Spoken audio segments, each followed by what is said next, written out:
Puluhan orang tua atau wali siswa baru SMP dan SMA Global Islamic Boarding School mengikuti pengarahan yang diberikan pihak sekolah sebelum anak mereka memasuki asrama dan menjalani pembelajaran Juni mendatang.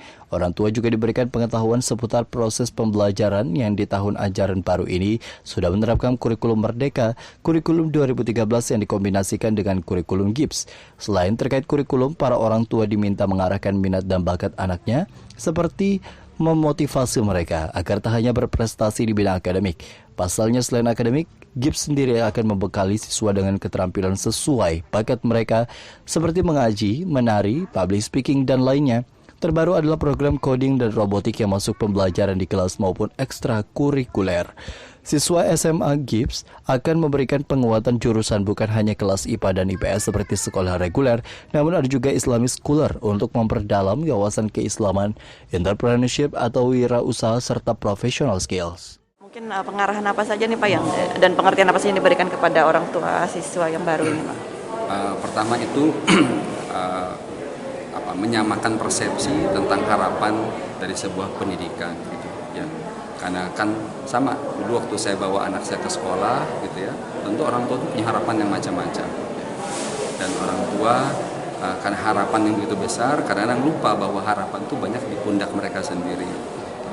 Sehingga pesan yang utama yang ingin saya bangun adalah bagaimana sama-sama gitu, punya persepsi yang sama tentang harapan itu, kerjasama dari kata Pak Rijali juga ketika bersama. Jadi kalau kata kurikulum Merdeka, sebenarnya di sekolah kami sejak dulu sudah merdeka gitu. Karena saya sebagai penanggung jawab utama, sebagai direktur, memang mengajak para tim saya gitu ya, untuk menyesuaikan kurikulum. Jadi contohnya kami dulu tidak lagi belajar satu minggu 14 mata pelajaran, diatur. Jadi per 2 bulan itu belajar 5 mata pelajaran. Sehingga siswa itu tidak terlalu tertekan dengan jumlah mata pelajaran yang banyak. Dan juga punya kesempatan belajar lebih lama. Kalau biasa matematik cuma 2 jam, jadi 6 jam. Gitu ya. Belajar ilmu sosial bisa 4-5 jam 1 minggu. Karena kalau tidak, siswa hari-hari cuma dibayarkan oleh pergantian mata pelajaran setiap waktu. Kalian juga merasakan waktu sekolah kan? Sehingga akhirnya sekolah itu tidak bisa dinikmati oleh anak. Anak Pia nih masuk di SMA apa SMP Pak? Masuk SMA, alhamdulillah. Putri terakhir. Kenapa jadi berminat untuk memasukkan anak di SMA GIPS? Tentunya melihat ada informasi tentang boarding school ini.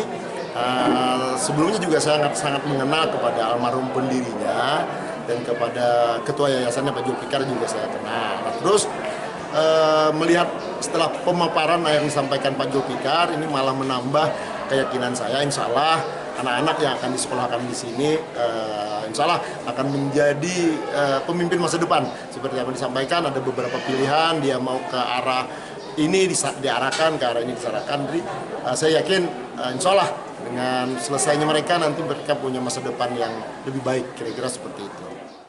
Selain memberikan pengarahan kepada orang tua, para siswa baru juga harus menjalani sejumlah tahapan sebelum memasuki asrama dan menjalani proses pembelajaran, mulai dari registrasi dan melengkapi berkas pendaftaran, pengukuran baju, hingga pemeriksaan kesehatan.